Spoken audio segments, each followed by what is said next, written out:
Very good morning students. सुप्रभात सभी को। जैसा कि हम पढ़ रहे हैं अपने chapter women change the world में, हमने बहुत सारी चीज़ें देखी कि महिलाओं के लिए क्यों ये इतना मुश्किल है, क्यों हम इमेजिन नहीं कर पाते हैं वुमेन को कुछ सर्टेन जॉब्स में, और मेन को बहुत आसानी से इमेजिन कर लेते हैं कि हाँ मेन ही वो जॉब कर रहे होंगे। ये परिस्थितियाँ स्टीरियोटाइपिंग से शुरू होती हैं और हमारी कंडीशनिंग होती जाती है। ठीक है, इस तरीके से हमारा जो मोस्ट ऑफ द पीपल का जो दिमाग है, जो माइंड है, उसमें ये चीज़ें धीरे धीरे फिट होती जाती हैं कि कुछ certain jobs are good for women and certain are not. But ये जॉब्स की बात कर रहे हैं हम, और ये बड़ी बड़ी बातें कर रहे हैं शिक्षा की और विकास की, महिलाओं के लिए बराबरी की। ये इतना आसान नहीं था, बहुत ही डिफ़िकल्ट एक टास्क था, जिसमें हम आज अपने जो लेसन का जो चैप्टर का जो पार्ट है उसमें हम सेकंड पार्ट में पढ़ेंगे कि 3 प्रमुख जो महिलाएं हैं, ऐसी हज़ारों असंख्य महिलाएं हैं हमारे देश में और विश्व में, पर 3 एग्जाम्पल्स जो आपकी किताब में दिए हुए हैं उदाहरण के रूप में, उन महिलाओं की लाइफ से उन्होंने कैसे स्ट्रगल किया और किस प्रकार से अचीवमेंट्स की अपनी ज़िंदगी में, जिससे लाखों करोड़ों अन्य महिलाएं इंस्पायर हुई, उनके बारे में पढ़ना है। So let us move to the second part of our chapter, that is women change the world.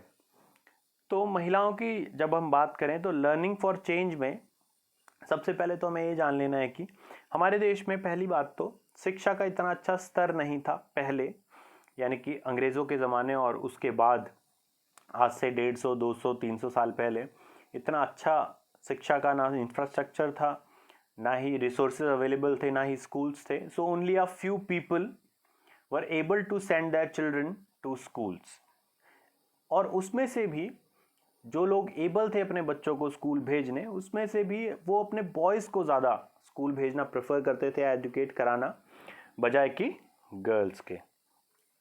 So today it is very difficult for most of us to imagine that school and learning is out of bound for some children. In the past, the skill of reading and writing was known only to a few. Most of the children learned the work done by their family members or elders. तो ज़्यादातर बच्चे आज से 200 साल पहले, 250 साल पहले, 100 साल पहले और 50 साल पहले भी क्या कार्य करते थे, जो उनके फैमिली मेम्बर्स वर्क कर रहे हैं वो उन स्किल्स को लर्न करते थे और धीरे धीरे उसको ही अपना प्रोफेशन बना लेते थे। पढ़ने लिखने की इतनी ज़्यादा व्यवस्था या ज़रूरत उन्हें महसूस नहीं होती थी, और अगर ज़रूरत महसूस भी होती थी तो स्कूल्स नहीं थे या फिर लर्निंग सेंटर्स नहीं थे जैसे कि आज अवेलेबल हैं। So there was a big problem in the past, and the problem was even bigger for girls. So moving on, learning for change में धीरे धीरे बदलाव आया और कुछ गर्ल्स ने पढ़ना लिखना सीखा, उन्हीं की कहानी हम जानेंगे। उससे पहले girls were not even allowed to learn alphabets. Girls को अल्फ़ाबेट पढ़ना भी नहीं सिखाते थे, यानी कि बेसिक जानकारी भी रीडिंग या राइटिंग के बारे में नहीं देते थे। They were not allowed to. Even in works like pottery, weaving and crafts, contribution of women and daughters were seen as only a supportive role. इसके अलावा पढ़ाई लिखाई के अलावा भी जो अन्य काम होते थे, जो स्किल डेवलपमेंट होता था या कोई प्रोफेशन था जैसे पॉटरी या क्राफ्ट मेकिंग या कोई भी और काम, उसमें भी गर्ल्स को एक सपोर्टिंग रोल यानी कि सेकेंड रोल दिया जाता था। मेन जो काम है, जैसे एक पॉटरी का एग्जाम्पल लेते हैं, पॉटरी में जो मेन काम होता है वो जो व्हील घूमता है उसके ऊपर जो बर्तन को शेप देते हैं, किसी मिट्टी के बर्तन को, वो एक उसमें मेन एक्सपर्ट का काम है। पर वहाँ पे भी पुरुष ही ज़्यादातर पॉटरी पे उस व्हील को ऑपरेट करते थे। वहाँ पे गर्ल्स क्या करती थी, फिर उनका काम था सिर्फ मिट्टी को लाना, प्रिपेयर करना, और ये सारे secondary work. Therefore there was a very big need to change. So कुछ नए आइडियाज़ आए, जैसे कि schools became more common and many communities that had never learned reading and writing started sending their children to school.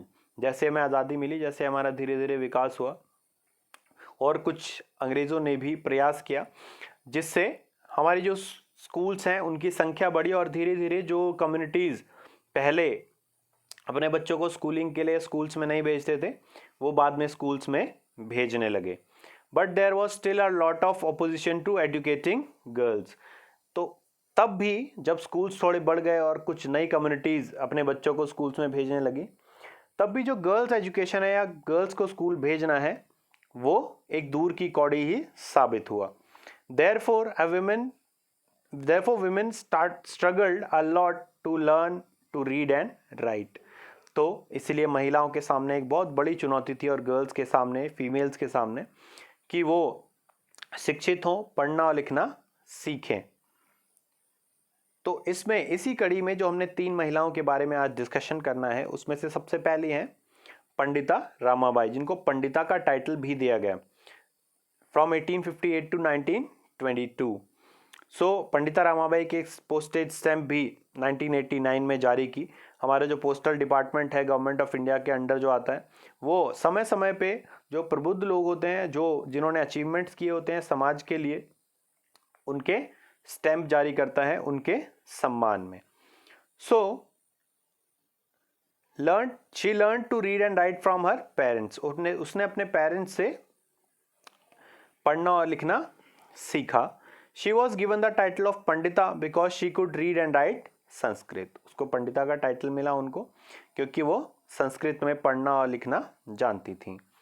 She set up a mission in Khedgaon near Pune in 1989। उन्होंने एक mission start किया, उन्होंने एक centre start किया, skill centre, जिसमें अधिकतर widows की और पुअर वुमेन की, जो विधवा थी या जो गरीब महिलाएं थी, उनको पढ़ाई लिखाई सिखाई जाती थी। उसके अलावा रीडिंग और राइटिंग के अलावा भी उन्हें बहुत सारी स्किल्स सिखाई जाती थी, छोटी मोटी चीज़ों का निर्माण करना, बनाना, ताकि वो उन चीज़ों का निर्माण करना सीखें, निर्माण करें, उनको सेल करें और उससे स्वतंत्र हो जाएं, यानी कि अपने लिए पैसा कमाना सीख जाएं और अपनी जीविका कैसे चलाते हैं वो सीख जाएं। वो किसी पर भी, स्पेशली किसी मेल पर डिपेंडेंट ना हो। They were taught a variety of skills like carpentry, running a printing press etcetera. तो बहुत सारे स्किल्स वहाँ पे उनको सिखाई जा रही थी ताकि वो आत्मनिर्भर बने। अब इस कड़ी में अगली बात करते हैं राजसुंदरी देवी की राजसुंदरी देवी की, जिसमें वो एक ऐसी महिला थी जिन्होंने लाखों महिलाओं को इंस्पायर किया। वो लगभग 220 साल पहले बॉर्न हुई, 1800 में बॉर्न हुई और 1890 तक उन्होंने सेवा की लोगों की, स्पेशली गर्ल्स की और फीमेल्स की। At the age of 60 she wrote her autobiography in Bangla. 60 साल की उम्र में उन्होंने अपनी ऑटोबायोग्राफी लिखी। तो ऑटोबायोग्राफी क्या होता है? एक ऐसी किताब जो स्वयं के जीवन पर किसी व्यक्ति ने लिखी हो। A book written on his own life and the events which happened in his or her life by a person is known as autobiography. Her book titled Amar Jiban, जो उनकी बुक थी उसका नाम था अमर जीवन।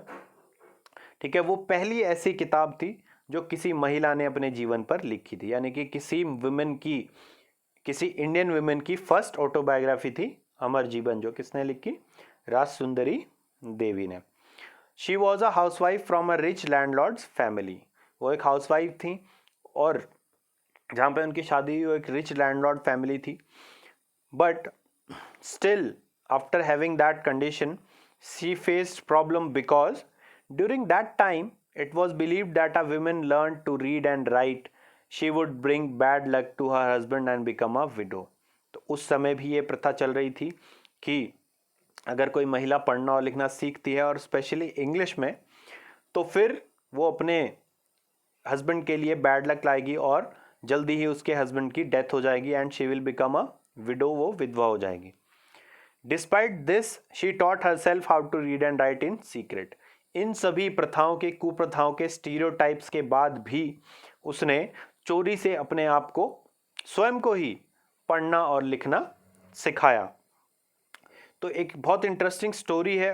वो क्या कर रही थी, दिन में तो वो पूरे दिन काम करती थी, तो उनके पास सिर्फ शाम से लेके और रात और सुबह तक का टाइम, यानी कि पूरी रात उनके पास होती थी। तो देखिए कितनी ज़्यादा डेडिकेशन है, कितना ज़्यादा विल पावर है इस महिला का था, जिन्होंने दिन में जो इतनी हैक्टिक, इतना फिजिकल वर्क है वो करने के बाद भी वो रात में पढ़ रही थी। सो उन्होंने क्या किया, उन्होंने एक पेज चुरा लिया उनके जो हस्बैंड थे उनकी बुक से और अपने बेटे की नोटबुक से। तो क्या हो रहा था, एक बुक से जो उन्होंने पेज चुराया उसमें जो अल्फ़ाबेट्स और वर्ड्स सेंटेंसेस लिखे थे वो उनको समझ नहीं आ रहे थे, तो उनका बेटा जो अल्फ़ाबेट्स लर्न कर रहा था उसकी कॉपी से एक पेज चुराया, तो उसकी कॉपी से और उस बुक को मैच किया उन्होंने कि ये क्या अल्फ़ाबेट्स लिखे हुए हैं, क्या वर्ड्स लिखे हैं, और धीरे धीरे उनको समझ हालांकि उसमें बहुत टाइम लगा क्योंकि उनके कोई सिखाने वाला नहीं था, पर धीरे धीरे उन्होंने ये सीख लिया कि ये अल्फ़ाबेट ये है और इस वर्ड को ऐसे प्रोनाउंस करते हैं, फिर उससे ये सेंटेंस बनता है। And ultimately she made learn herself how to read and write. After learning alphabets she was able to read Chaitanya Bhagavat. तो इस किताब को उन्होंने पढ़ना सीखा, पहले रीडिंग एंड राइटिंग सीखी, पढ़ना लिखना सीखा, उसके बाद इस किताब को पढ़ा। She wrote about her everyday life experiences in detail, और अंत में उन्होंने फिर क्या किया, जैसा कि आप सभी को पता है, अपनी ऑटोबायोग्राफी लिखी जिसमें उन्होंने बहुत सारे विवरण किए कि कितना मुश्किल उनके लिए था उस समय पढ़ना लिखना, कितनी हेक्टिक उनकी लाइफ थी, कभी कभी तो उनको 1 मिनट का समय भी नहीं मिलता था बैठने का या रेस्ट करने का, इतना फिजिकल वर्क, इतना फिजिकली टायर्ड हो जाती थी वो। तो देखिए कितनी इंस्पायरिंग स्टोरी है, बिल्कुल उनके पास टाइम नहीं है, उनके पास बहुत सारे काम है, फिर भी उनकी डेडिकेशन थी पढ़ने की, उन्होंने पढ़ा और खुद से सीखा। कितना डिफ़िकल्ट है ये आप सोच सकते हैं, कि आप खुद इमेजिन कर सकते हैं कि आपको कुछ भी नहीं आता हो और आप तब भी वर्ड्स को समझें और सीखें और उसमें इंटरेक्ट करें। तो उसके बाद बात करेंगे हम रुकैया सखावत हुसैन की, जो भी एक महिला थी जो कि बंगाल से बिलोंग करते थे। She was born in a rich family who owned a lot of land. तो एक अमीर परिवार से वो बिलोंग करती थी जिनके पास बहुत सारी ज़मीन थी। She could read and write in Urdu but was top to learn Bangla and English. वो उर्दू में तो पढ़ सकती थी, उनको अलाउ था और उन्होंने पढ़ा भी, पर बांग्ला और इंग्लिश सीखने के लिए उनको मना किया हुआ था, उस पर बैन था। It was believe that English will bring new ideas which are not good for girls. ये सोचा जाता था कि अंग्रेज़ी नए नए आइडियाज़ गर्ल्स के माइंड में इनकलकेट करेगी जो कि गर्ल्स के लिए या महिलाओं के लिए ठीक नहीं है।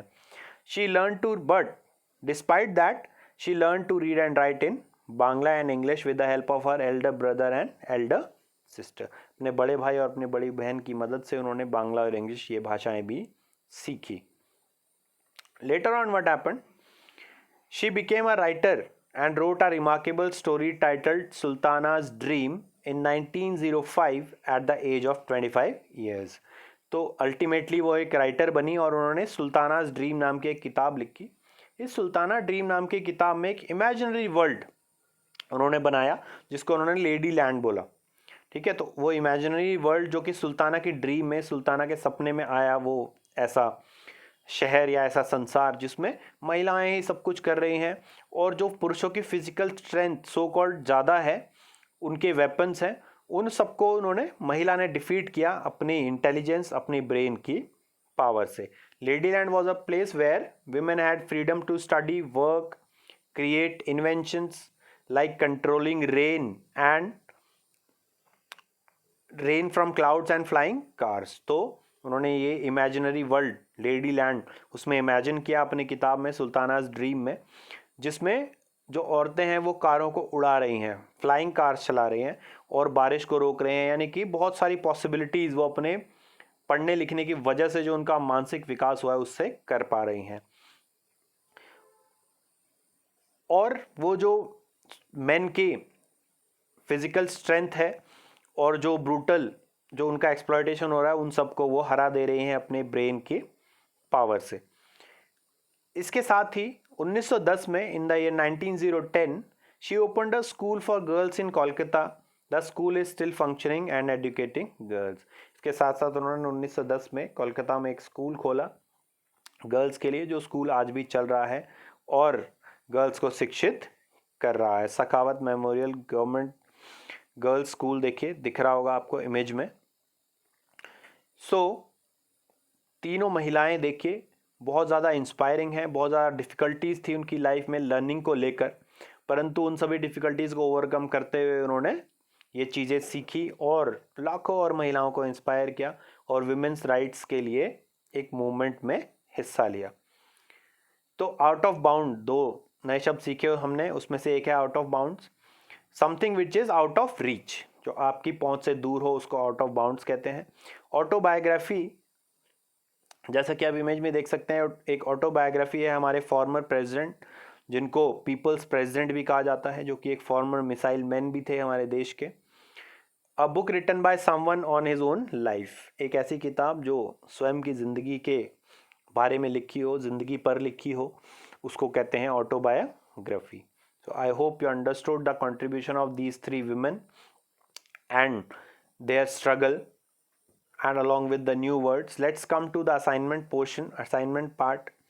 Question number 1. Who opened a school in 1910 in Kolkata for girls?